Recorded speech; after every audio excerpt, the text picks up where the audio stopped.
Welcome to Bonehead Weekly. We're sorry we missed last week. One of us was sick. Not it. Yeah. Listen, Oh, we don't need your long pauses today. I was just touring the Betty Ford Clinic. I was not attending. Curing him off of that wild turkey. Well, anyway, we are excited. We're happy to be here. We're still excited. And just a reminder, we will be doing a live show at the Lexington Comic Con coming up the end of March. We'll be doing it Friday, I think at 7 p.m. We should be on the website pretty soon. And we have a guest. I don't know if I'm allowed to announce it. Did I already announce it in the last episode? I don't remember, gentlemen, but No. we'll be having a guest, I am told. So be there. Come check us out. Now, this week's topic, we are talking about movies shot in Kentucky. Not set in Kentucky. Actually shot in Kentucky. Because here. I love Justified. Really like the show. But I want to bitch about something. Justified, I'm pretty sure it's the first season was shot somewhere in West Virginia. Am I correct about this? Not even shot in Kentucky. Yeah. And all seasons after that were shot in California. I get it. But it looks nothing like freaking Harlan. The only things they always got right was the signage and a few of the other things, but it looks nothing like Harlan, Kentucky. Just always want to point that out. And that's not the only one. And by the way, there's some real turkeys on my list because I actually did research this time. Look at all that research. I was, and the other, whenever we talk about shooting in Kentucky or movies that take place with Kentucky, I do have to always mention Chill Factor with Cuba Gooding Jr. and Skeet Ulrich. Mm-hmm. Because I've never seen it, Oh, it's terrible. It is terrible. I watched the last 10 minutes of it, maybe. I want to say Chill Factor is right up there with Fled. Okay. And that they're the exact same movie, and neither one's done correctly. Yeah. Chill Factor. It's Skeet. They've gotten away from the bad guys. They're going down a canoe, and Skeet Ulrich is talking about how he was going to be pro football player, and he's talked about how he was number one at Kentucky State University, and that they were going to go to the championship, and then he blew out his knee. No one did any research. Nobody did any research about Kentucky State University. Not one little bit of research. Okay. And I just always want to go, if I ever meet the writer of that film, I want to go, why did you pick Kentucky State University? You could have talked to any college, like University of Alabama, Texas, University of Kentucky. We've had several NFL players last few years. Actually, in all fairness, back in the day, Avenue of Champions is not named Avenue of Champions on UK's campus because of basketball. It's actually named that because of football, because of the Babe. There's 15 UK football fans. 3 of them actually know who the Babe is, but the Babe was a famous UK football player that took them to bowl game I believe that he may have been playing when there was some coach named Bear Bryant there. Okay. Well, let's get back on topic because this is not a UK podcast. Unless UK wants to sponsor us. Now, Chad, what else do you want to say about how you hate Skeet Ulrich? I just do not care for that movie. And I was going to make another point about another movie where Kentucky. Oh, and I don't, guys, is U.S. Marshals going to appear on any of these lists? Because I've got it on mine, but I'm not. Okay, then I'm going to talk about it. Then I'm going to wait because I didn't know if that was actually shot in Kentucky. Parts. Okay. So let me get to a little bit of this. I don't know how much research James did. I know Chad did exhaustive. I just did a couple movies that I really want to talk about. I will admit for our viewers and our listeners that this is the episode where Chad has done no research because Chad is not doing too hot right now. And Chad's going to keep talking to himself in third person. Chad's going to take a drink of water. Chad is going to think about James's jiggly ass. All right. You said you need to be out of here in an hour. You had a hard out. Okay. So there I have listed that I can find, and this is a Wikipedia thing, and I looked at other places. 76 films are listed as being shot in Kentucky. Many? 76. Now, I personally am not going to talk about one damn horse film. Well, no, by the way, if you're looking at the one, some of those are shot where? Keeneland, because they need to get the Keeneland and the bluegrass. There are certain things if you're shooting Seabiscuit or Secretariat or Dreamer, you have to get certain shots. and you know my brief before we get and I my like brief Seabiscuit, by the way. I really do. and Biscuit's since a we're not wonderful film. I don't know if Jane, but I do want to talk about the fact that my brief hint at working in film was I tried like hell to get on the film on the set of Seabiscuit to work, and then nobody would take me nobody would hire me. I tried like hell to get on doing anything, and they would not hire me. I know Moorhead actors got into it. He played a reporter. I can never remember. I know there's several people that are in the stands because they took UK students. I was on call that day. My brothers were when they were extras. Yeah. Guys, can I start? Your brothers are totally extra. Hey guys, can I start by? I want to start because there's a couple of movies on here that I are shocked. I had no idea that the majority of them were shot in Kentucky. One, The Asphalt Jungle. Really? Was shot in Lexington, Keeneland, and Cincy. Now, there's a lot of movies that are shot mainly in Cincinnati, and then they get on here because they need to shoot parts in northern Kentucky. Right. Yeah. Now, that's another reason why this jumps up. Hold on, there was another one while I was thinking about it. And one of the big ones that I want to talk about to begin with, and the majority of it is not shot. It's just really the last third. James, what's your favorite James Bond film? Thunderball.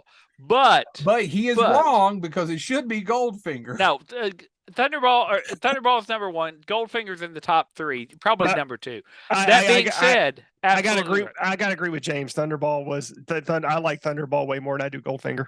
All right, you're both wrong. It's Goldfinger. Now the reason being is because you can see the parquet when they're driving around New Circle in Goldfinger. But that's just stock footage, right? That's not a second unit. It was all second unit. They filmed the plane landing. It's here. Yeah. But it's all second unit. So a bunch of the scenes that were later backlayed in, as you're right, Chad, obviously Sean Connery didn't actually come to Kentucky. Right. But a bunch of the other actors did. And so they did a lot of second unit work. Sean Connery, you know why Sean Connery couldn't come to Kentucky? Why? He's filming Marnie. Oh, I didn't know that. Yeah, he's filming Marnie. So they did a bunch, and so that's why it's back shot. When they're driving around and stuff. If Sean Connery's in the scene, it's laid behind him, so to speak. But yes, all second unit direction. And the parquet finally was demolished, but the sign is still up. And the parquet, man, that's depressing. It is very depressing. But the parquet is a famous, if nothing else, even if you didn't care for the food was okay. But it's just it's legendary, the visage of it. And when you drive New Circle, which circles basically around the middle of Lexington. It's just a circle road. That's why it's called New Circle, but it shouldn't be called New Circle, Chad. It's been. Do you know what Old Circle was? What? What Old Circle was supposed to be? Your Man of War. Yeah. Man of War was supposed to eventually be finished where it'd be a circle. That's why when they built New Circle, they named it New Circle because the Old Circle never got finished. So I just wanted to talk about those couple of things that it's nice that those are in there. But most of these big movies that you think of all deal with horses, which makes complete sense. Now, James, what was the movie you wanted to talk about? And then I've got a bunch. Because there's two I want to mention real quick I want to mention in some detail because they show there was a certain period of time when a certain company represented in the minds of most people by a mouse did work in Kentucky. And there were two of these films, both of which, oddly enough, deal with Civil War type stuff. One being, and I mentioned this episode previously, Child of Glass, about... Chad thinks Kentucky's being typecast. Child of Glass, I've mentioned before, is a ghost story. Went to his brain. It's a ghost story, but it was filmed in New Orleans and one place in Kentucky. And I'll say which place in Kentucky in a second. But I want to talk about the other film because it was also filmed in that same spot in Kentucky. And that is Treasure of Montecumbe. Now, let me real quick, if you've never heard of this, it's on Disney Plus. It's on Disney Plus. But let me just go through the cast of this film. I'm not even going to do all of it. Robert Foxworth, Joan Hackett, Peter Ustinov, Vic Morrow, Jane Wyatt, that's for Star Trek fans, Dub Taylor, Dick Van Patten, George Lindsay. Oh my goodness, George Lindsay. And actually, Griffith Show, George Lindsay? In one of his earliest roles, and I always say this wrong, is it Brion James? By the way, I forgot, James, the title threw me, but I forgot this is probably the coolest Disney poster ever made. Oh, yeah, it's a great poster. Have you ever seen Blackbeard's Ghost? Way better than that. No, I bought that poster. No. By the way, look up the Treasure of Monte Kumbe instead of just being snooty about it, you dick. Yeah, snooty about it, blood poisoning. I don't want to hear about it earlier. Anyway, I can't believe you didn't know it was good news, Circle.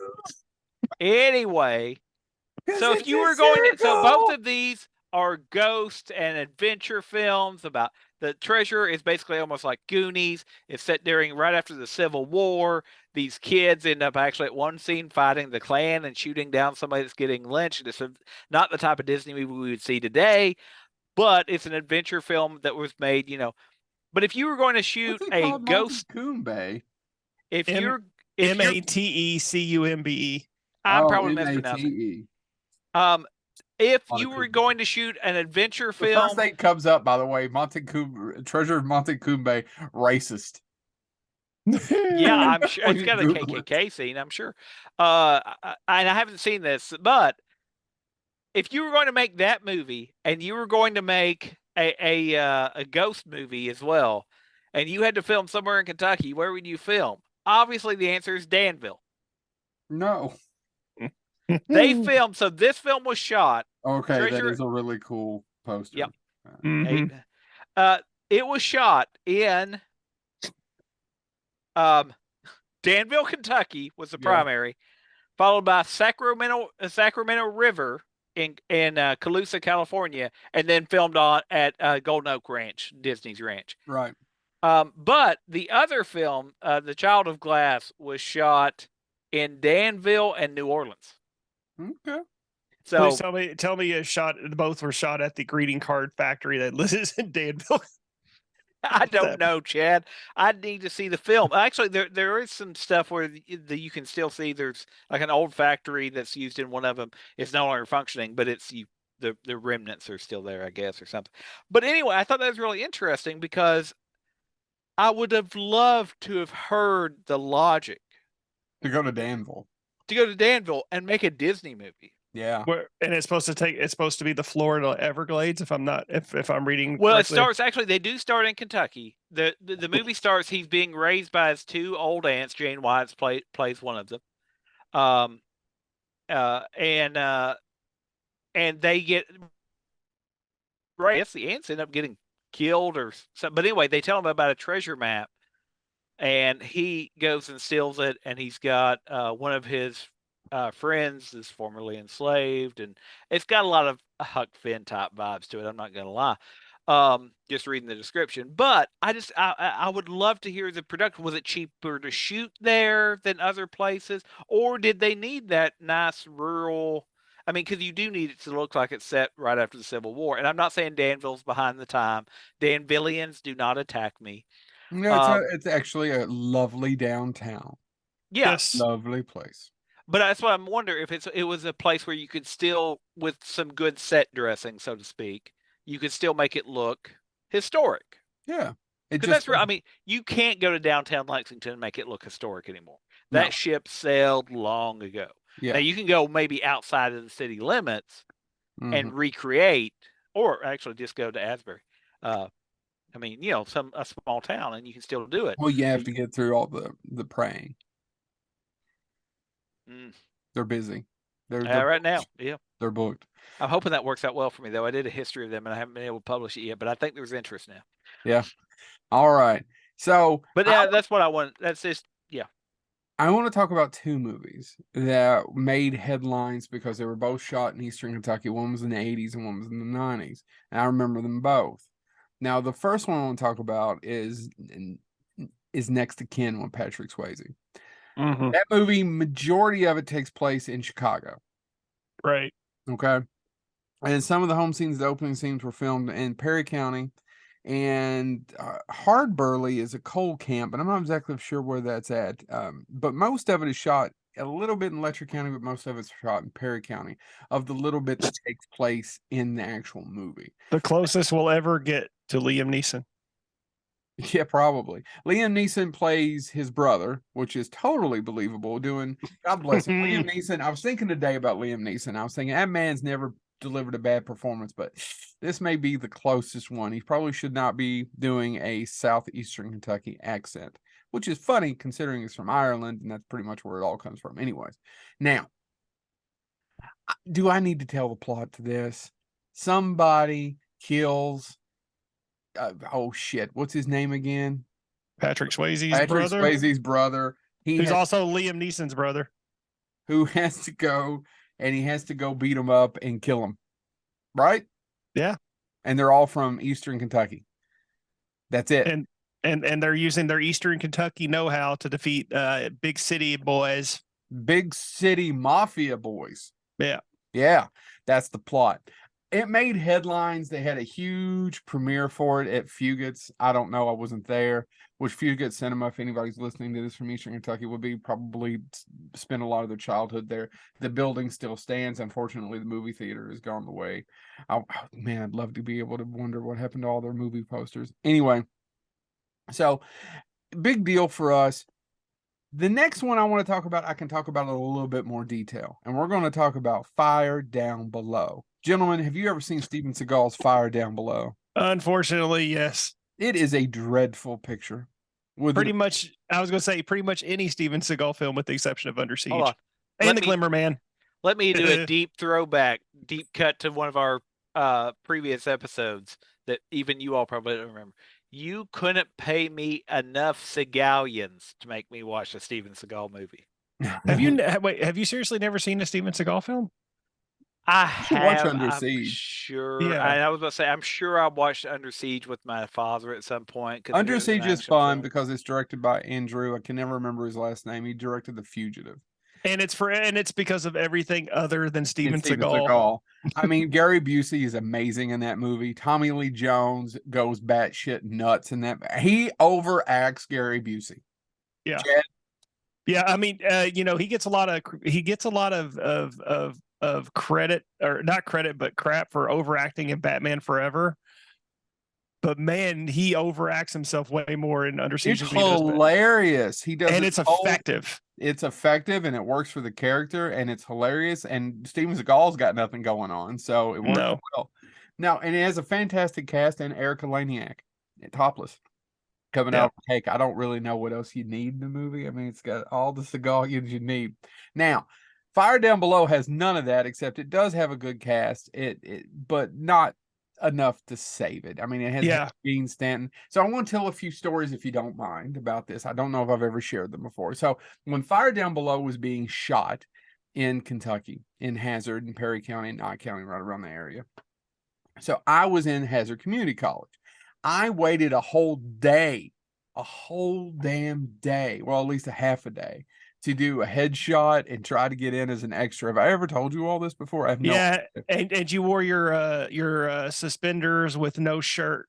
Your overalls. I don't even have. I don't own overalls. The overalls were cut at the bottom, worn from too much, and you were barefoot. None of this is true. No, I dressed as myself and did not get a call back. I think if I'd went the other way, it would have worked. You probably would have, because that is honestly one of my mother's big tensions. Was she actually talked about how people would try to audition for that, would try to out Kentucky themselves. Yeah, and my mother got mad. A friend of mine who was the biggest Hilljack. Well, he wasn't a friend of mine. He was a friend of mine's brother, and he got a call back. And then I had a class with a guy who was an extra on it. He met Seagal. He didn't have anything bad to say about him, and there wasn't any stories there. But the movie is awful. It's actually kind of pretty. So I want to tell two stories. If you remember, there's the preacher played by, I can never remember his name, the lead singer of the band, Levon Helm. Fantastic guy. He's passed away now. So he was the preacher, and they have to burn down the church. They're attacking to burn down the church. Guys, if you can remember this part of the scene. Now, the family's farm that they built that church on sued the production to try to get them to keep it. They lost because it was so beautiful. Second part of it is, apparently, movie people don't pay their bills a lot through town. This also happened on Next of Kin. Mm-hmm. I don't know if you all knew this or ever heard this before. No, I never even imagined that. You can't imagine that. Apparently, this No. happens. So I didn't get on the movie. I didn't get to meet anybody. I was such a film geek. I would have been more than happy. Could not get a job. Could not get anywhere close to it. The best story I have was that I was taking an introduction to film class, first semester Hazard Community College. And the guy in front of me, there used to be in Hazard, Kentucky, oddly enough, of James, a common friend of James and I, actually, she stayed there once. And it's called the Citadel.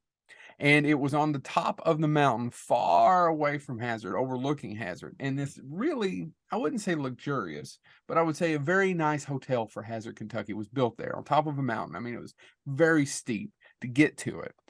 And of course, it eventually went bankrupt, and I think its offices it has probably run down over the years. But at the time, a lot of the movie people were there, and they put Harry Dean Stanton up there. And Harry Dean Stanton liked to sit in the bar and drink Manhattans. And the guy in our class would come in every other day and regale us because he was working as a bartender there about how he had another great conversation with Harry Dean Stanton. Now, the one I remember is this. I was taking this film class with a guy who's now passed on. Otherwise, I'd say his name. I found out last year or two that he died from actually drinking. He drank himself to death. And I was having a hard time because I spent my life loving movies, and I was having a hard time in introduction to film class in Hazard, Kentucky, because the guy would get things wrong and I would correct it. It wasn't going well. The lady in front of me, one of the few times in my life, I will say I did not get the grade I earned, who cheated off of me, made an A, I made a B.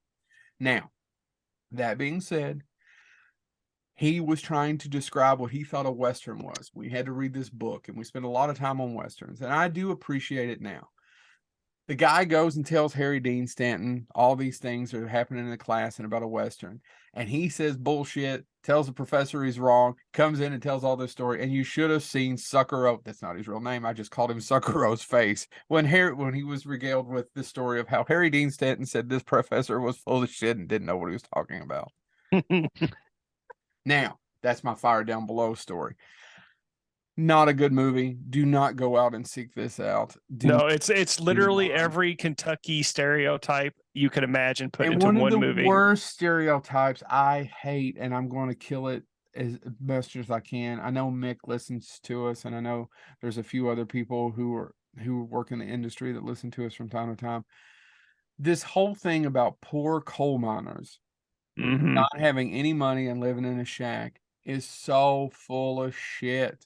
Now, I'm not saying coal miners don't have it hard, and I'm not saying it wasn't that way 100 years ago, James. I'd say there you go. There you go. The timeline It has not been that way in so long. I remember when they had company stores, but company stores. When you got paid in coal dollars.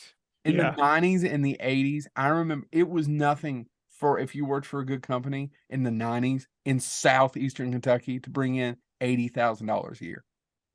Yeah. $80,000 a year with no college education. Okay. I'm just letting you all know that it was a trade, and it was a family trade. That is true. That was dangerous, was tough. I'm not saying that none of this. I'm just saying this whole broke ass $2 an hour thing hasn't been true in 80 years. Yeah. And honestly, in terms of stereotypes, that is the least offensive. Oh, I don't know. It drives me crazy for some odd reason. I don't know. But when was the 1950s the last big riot in West Virginia? Well, probably. I mean, you also have Harlan County, which is another documentary that we could talk about. That I actually did this. I actually want to talk about another documentary. Well, no, you also got Johnny. What was the one Johnny Paycheck wrote about? Take this job and shove it. Yeah. Well, when he went to that protest. Yeah. Was this Harlan County one or the? I can't remember. I'm blanking. No, Johnny Paycheck. That's actually, I think, is right after Harlan County. Well, anyway, Fire Down Below. Don't check it out. James. Yeah, I wasn't going to talk about this one, but I feel like I really should. If we're talking about things that are filmed in Kentucky that are filmed probably the way they should be filmed in Kentucky.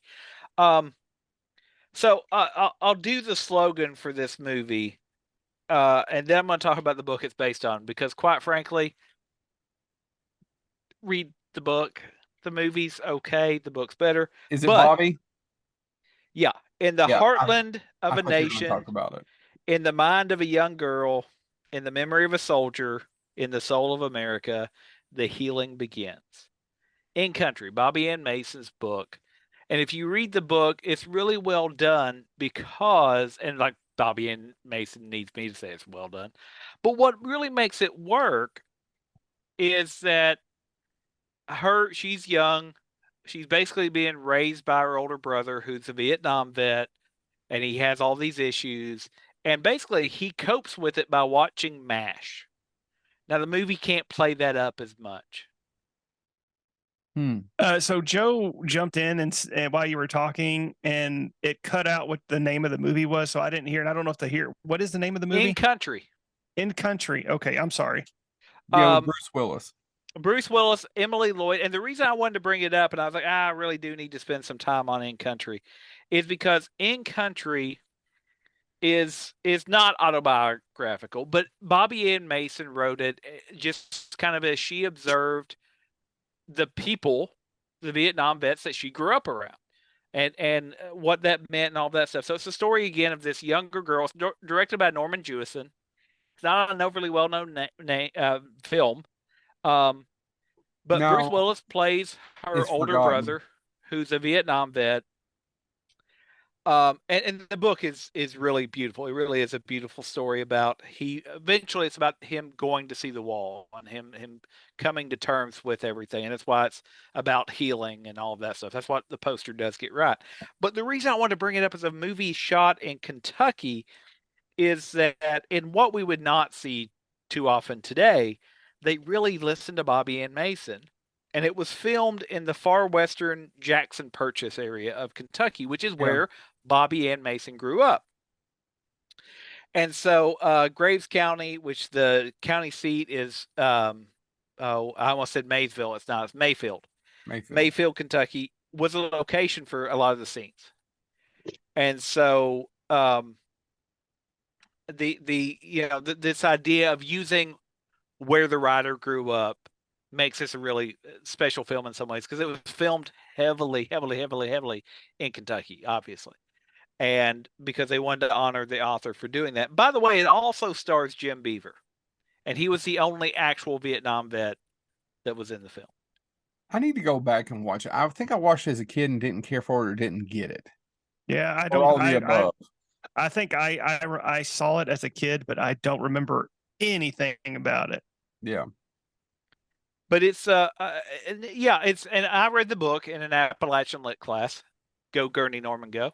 And I love the book. I did love the book. The movie, if you've read the book, the movie, you want more of the book. I'll just be honest. But that doesn't mean people shouldn't watch it. I need to go back and rewatch it. I actually have the film poster because I like Kentucky authors and I like things that are made in Kentucky. So I do respect In Country. But if you've never seen it, it really is a story about a Vietnam vet and what that means and what that looks like. And what's it like? There's a lot of movies about Vietnam vets that come home. There's very few of them that are about what if you come home to a rural area. Yeah. Right. And there's a lot of, you go back to New York, you go back to Chicago, those movies we saw a lot of. And some of them turned into weird action movies, right? Where he's had the final. But very few of them are set rural. Yeah. And this is one that is. And so In Country is just a phenomenal movie, or a phenomenal book. It's an okay movie that was shot in Kentucky and very much shot in Kentucky in honor of the author. So read the book, then watch the movie and go, oh, that's Kentucky. The next one I want to talk about is Stripes. I didn't realize how much of Stripes, Ivan Reitman's Stripes, was actually shot in Kentucky. I knew some of it was shot in Kentucky. It was shot at Fort Knox. The Stripes filming began in Kentucky in November 1980, then moved to California in December. Principal photography ended on stage 20. The production was allowed to shoot the Army scenes at Fort Knox, the city scenes in Louisville, and the Czechoslovakia scenes at the closed Chapezi distillery owned by Jim Beam, by the way. That's where all that was shot. Everything in Czechoslovakia was shot at a Jim Beam distillery. Huh. I know, right? I did not know any of this. And the city scenes, all that stuff, especially with Ox and all, was all shot in Louisville. Yeah, because I'm looking at where he pulls off and parks into the bridge, and I'm like, oh, I know that bridge. Yep. I think we all know that, but I didn't realize how much the military. So the department involved in a detailed negotiation with the Department of Defense to make the film conducive to the recruiting needs of the military in exchange. So the military thought stripes would be good for their recruiting. So what? Hold on, in exchange for subsidies in the form of free labor and location and equipment. So Army 0, Air Force, what, 220 million? I just, don't you think that's just crazy? That is insane. Because they're trying to get out of the Army. They made a mistake. They don't want to be there. Oh, anyway, I just thought it was hilarious, and I want to talk with James. Do you mind if I talk about another one, unless you have a ton of stuff to go about? No, I've got a couple other ones I want to bring up, but go ahead. Yeah. The next, what I do want to talk about is a Rory Kennedy documentary, and if you're thinking, oh, Kennedy, yes, Kennedy's. And it's one of the ones that doesn't necessarily get it right, but gets it right for this family. And I know that family, and I don't know them, but I know those people exist. And it's called American Hollow. It's a 1999 American documentary directed by Rory Kennedy. And basically, her family had met these rural people, and she wanted to go back and see. And 20 or 30 years later, not much had changed. It was the Bowling family and their residents of Eastern Kentucky in Perry County. And one of them doesn't have hot water, or doesn't have running water, doesn't have indoor plumbing. Some of them do. And it's hard to really sell this movie to people, because it's kind of a slice of life of what these people are, what they're going through, what they put themselves into, and how they don't really... there's not a bigger world outside of what they live in. Yeah. It's just it in Perry County. And so Irie Bowling, the matriarch, she just died in 2011 or something like that. Or I guess it's been a while. 2000, the documentary is kind of old. This documentary, real quick, James, before you start, I do recommend it if you're looking for kind of a slice of life of Appalachia, specifically if you're talking about those stereotypes that we've seen. It is accurate I do know those people. We did know those people growing up, and they weren't going to better themselves. The thing is, back to what I was talking about at Cole, if you're trying to get, and I'm specifically talking about Eastern and Southeastern Kentucky, if you're trying to understand the culture, what you have to comprehend is that if you see a camera and it's a shack or it's a single wide trailer, right? If you pan over to the right or to the left, there could be a quarter to $500,000 brick home, and it can be the same damn family. And the one has done something, could be Cole, could be an attorney, could be something else, and it's come back, and the other one hasn't, but they all live on the family land. Yeah. Somebody got above their raisin. Somebody got above the raisin. Somebody did okay. I mean, for example, I would be considered working poor growing up, but I never thought of that. For me, for where I grew up, I mean, we always had vehicle, and we were middle class. For the rest of the United States, it'd be working poor. And I just, if you get nothing else from this episode, I'm getting too serious. That's one of the things I want you to take away, is that camera needs to point, that you see in these stereotypical things, needs to go to either right or left, because that's the thing I always hear from people who finally got. There was a good friend of mine, Wally, and he went home with someone else for a weekend. He was in his college, and he'd come back and was like, yeah, blah, blah, blah, blah. And then there was a $500,000 home next to this shack. I was like, yeah, family land. It's all familial. It's clannish. People tend to stay there. Anything to add to that, guys? I'm sorry, I went off on No, you're absolutely right. Because and we've had this conversation before, not in Bonehead, but like you and I both, we will have quote unquote family land. I will, yeah. I'll inherit land, and honestly, and I have been. And you can't sell it. No, I've been raised that is Thomas land. It will always be Thomas land. Same thing. At least until. And when James inherited, I am totally taking a dump on it. Well, yeah. Well, I think I actually you'll have to in his mom's house last time I was there.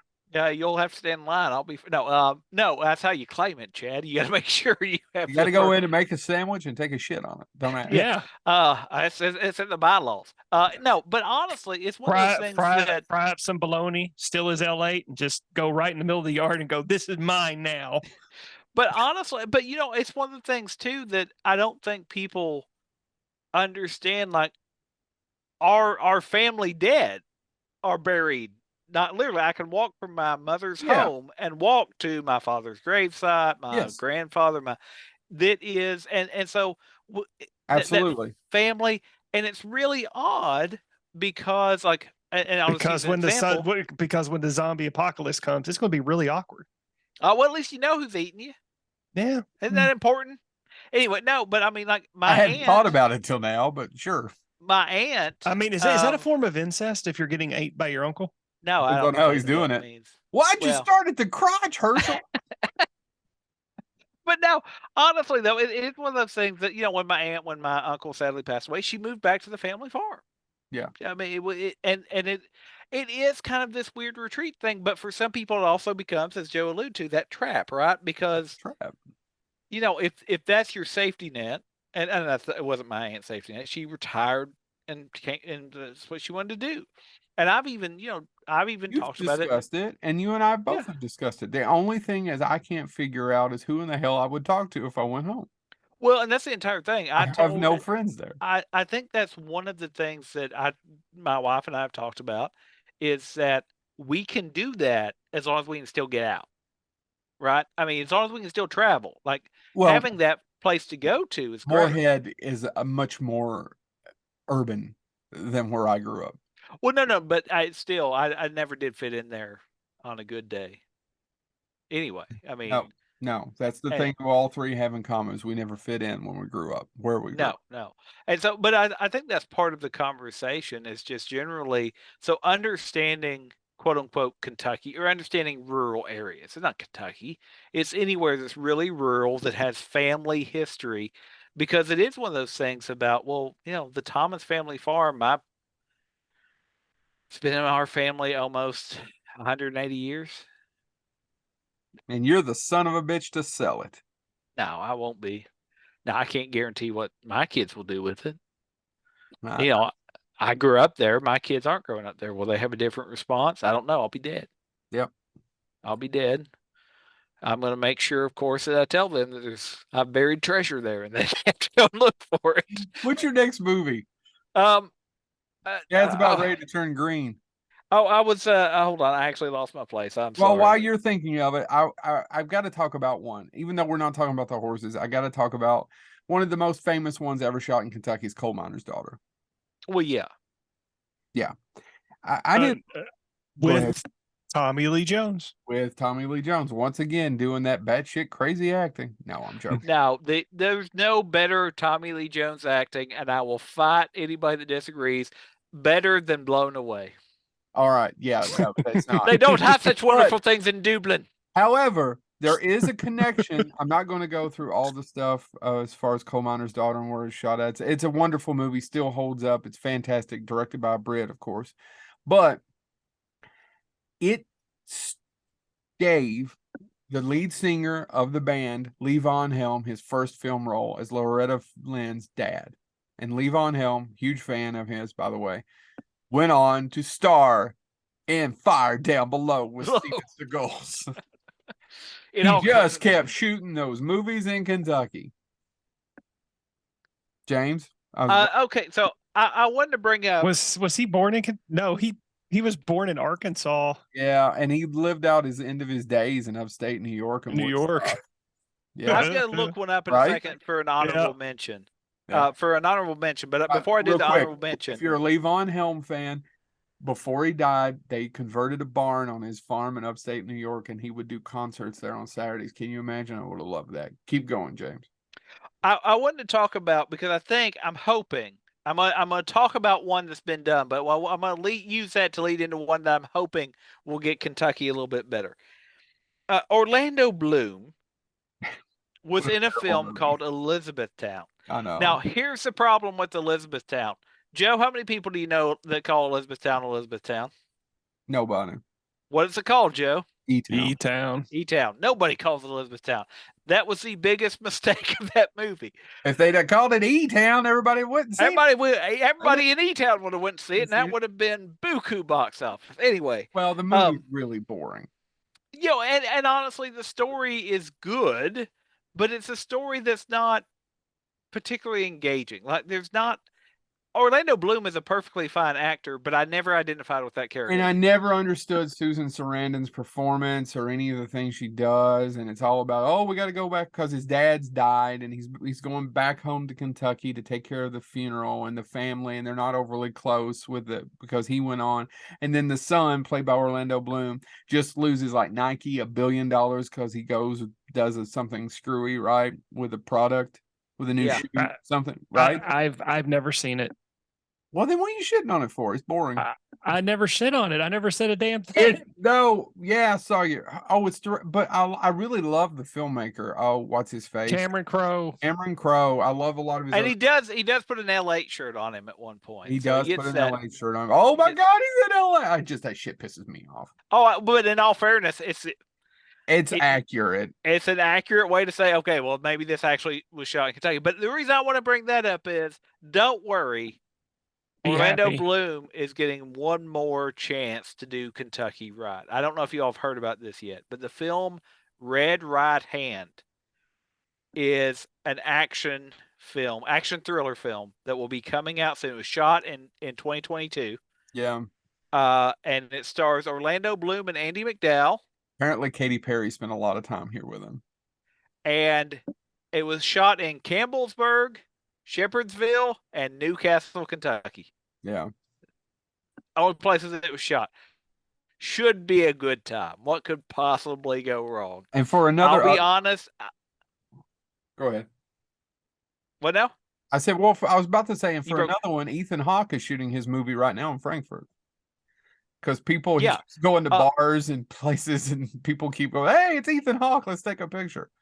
And Liam Neeson shot for one day on it, guys. I read an interview with him. He came all the way here to shoot for one day on it. What movie? Ethan Hawke's new movie. It stars his daughter, Maya. Oh. I can't remember the name of it. By the way, Red Right Hand gets an automatic viewing for me just because, A, it has Garrett Dillahunt in it, and also it's directed by the guys who brought us Fat Man with Mel Gibson. Oh, I did like that. That was fun. Yeah. That's what I mean. Guys, I think it'll be at least as good as Elizabethtown. Okay, there's only one more movie I want to talk about. And I got a little bit of this from Lee Majors. This is an obscure film. Quite frankly, I'd never seen it, and it was brought up to me when I was interviewing Lee Majors beforehand. He brought it up. I didn't have to. It's a movie called Steel. Shot what? Oh, I'm sorry. I thought you were joking. It's 1979 Steel with Lee Majors. The film was shot in Kentucky and was at one time called Look Down and Die. Now, the reason why it's kind of infamous is because the stuntman, A.J. Bakunis, died in an accident on September 21st, 1978, while doubling for a fall for George Kennedy. And it was in downtown Lexington. You guys familiar with this? Has anybody ever seen it? Nope. But it was shot mainly in Lexington around here. And what's funny is if you're not from here, for years, there's a castle on the way to Versailles. It's right outside of Versailles, between Lexington and Versailles, Kentucky. I know, Versailles, yes, that's what we call it. And everywhere else in the world, I realize it's about Versailles. Yes. Also, there's Athens, Boonesboro. Athens? You call it Athens? Yes, we call it Athens. Don't ask. Anyway. For years. Lowndown. No, it's London. It's London. We do call it London. For years, I don't know why, but it's an urban legend that Lee Majors had the place built. Have you guys heard this before? Yes, I have heard that before. I always heard it growing up. None of it's true. Lee Majors got up as he was about to do his panel in Lexington. He had a bunch of notes. I won't say what he said to me before we got up there because he was actually a really nice guy. But he goes, first of all, let me go through these things. I guess I have a lot of cousins. Everybody here says they're my cousin. Second, I did not, or nor have I ever owned the castle or whatever this castle is. I met a guy. He said, oh, I'm building that. And he goes, oh, okay. That's all I remember. So I don't know why it's an urban legend, but yes, that's it. So that's all I've got for the films of Kentucky. I know we did not do the horse racing films. We are sorry. We thought. I'm surprised nobody mentioned The Insider. It's mainly shot in Louisville, right? Yep. Yeah, but the problem is I've seen it's a good movie, but do you think of the iconic Louisville landscape or anything when you think of that? It's mainly No. indoors. Yeah, no, it's mainly indoors, and when it's outside, it's very blue. Yeah, it doesn't look like Louisville to me for some. No. Okay. You don't go to Kentucky. You don't go to Louisville and go, "Why am I a Smurf?" I, I Go ahead. I do want to mention one more, and this is just because speaking of my area of Kentucky that I grew up in, I want to mention this one because I haven't got to see it yet. I wanted to because it's got such a great cast, and it may actually. I've been told that my sibling, my younger sibling, my sister, is in the background in the scene. I haven't got to see it yet. She did get to film on it, but I don't know what ends Is this up on the the Malcolm cutting room. McDowell one? You say Malcolm McDowell, sir. I say Ron Perlman and Vinnie Jones. Vinnie Jones, Malcolm McDowell, Ron Perlman, Nicholas Braun, etc., etc. It was originally supposed to be shot in Ohio. Do y'all know the story behind this? No. I'd been told it, but I forgot. So please enlighten me. Scott Weiper was the producer, writer, director, etc., and he had fully always planned to shoot in Ohio because that's where he's from. And he went to Ohio and he said, "Hey, I want to shoot a movie here." And the price they quoted him, he went, "I can't shoot the movie here." They wouldn't give him any tax cuts for it. And so he came to Kentucky and they were like, "Well, we can give you," and that's how he ended up in Eastern Kentucky. Was that Ohio wouldn't work with him, and so the film itself is shot in Moorhead Mm-hmm. and Olive Hill, and also some of it shot in Owensville. Yeah. But the reason this movie also I think is really cool is Ron Perlman, when he was shooting it, and this was when a certain elected official that not everybody liked was in office as president, and Kentucky, especially that area. Goddamn Chester A. Arthur. I know. It's a red area. We'll just say it that way. And I almost thought you said a red herring, but keep going. and Ron Perlman, if you do follow him on Twitter, tends to be, or if you've listened to his book, which is phenomenal, or read his book, or listened to the audiobook, or whatever, it's phenomenal. But he tends to be a little liberal, little liberal. But he said, you know what? He said, shooting this movie, he said on Twitter, he said, you talk to these people and not about politics. You see what, and he said, they've been nothing but kind to my wife. They've been nothing but kind to me. They've been very supportive. They're happy that we're here. They treat us well. And he goes, and it just goes to show you, if you just look at politics or if you just stereotype an area by the way it votes or something. Anyway, he said something along that line on Twitter. And so it jumped out at me, but I've been honestly trying to see the film now for 2 years and never have got to see it. I need to check again and see if it's streaming anywhere. Or if not, I may just actually have to buy a copy because it's not like I don't own every other Ron Perlman and Vinnie Jones film. That's right. I'm talking about, what's the Thomas Jane movie? Martian Chronicles. Yeah. But anyway, that would be The Big Ugly. So The Big Ugly is shot literally where Joe went to school and where I grew up, where Joe and Chad went to school and where I grew up. And then also in Olive Hill, which is literally where my mother grew up. They're about, 20 minutes apart? Yeah, maybe. But yeah, so The Big Ugly I've got to see because also it's a Vinnie Jones and Ron Perlman action film. You can watch it on Tubi, James, for free. Oh, is it on Tubi? Yep. I need to go watch it. Everything's on that damn Tubi. Mm-hmm. All right. Well, this has been our Kentucky episode. I'm sure there's a bunch of things we didn't get to. I mean, there's another one with Amelia Clark or Clark, whatever. And who's the lady from Game of Thrones? Amelia Clark? Yeah. Yeah, she shot a movie in Harlan 2019 called Above Suspicion, and I've never even heard of it. So there's a ton of other movies out there. There's a lot of horror films that we didn't talk about that have been shot around the state. Yeah. We apologize. But if you think of a good one that we missed that you wanted us to talk about, let us know. This has been. I believe, by the way, we should mention, because they're fellow Scarefestians, the Booth brothers have shot. Were they involved in Death Tunnel? I know that was shot in Louisville. There's several horror films that have been shot in Louisville. Yeah, so Kentucky also has its own thriving network of filmmakers that we probably should mention. And now we have, so I'm going to stop talking. Yeah, and until they write me a check, that's all they're going to get. So pray for Chad and his blood disease.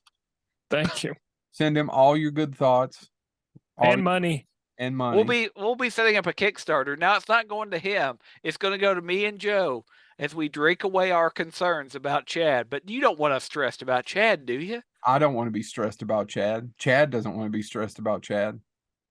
Chad just wants to go take a nap. Chad wants to dream of James's jiggly behind.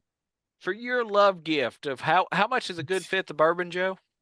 Good one. Good one. For me, between $60-$70 and $100. For my friend Jared Greer, $800. Okay, for your love gift of $800, you can keep me and Joe in one day's worth of bourbon, so we don't have to worry about Chad. And I can't drink like I used to, so there you go. This has been Bonehead Weekly.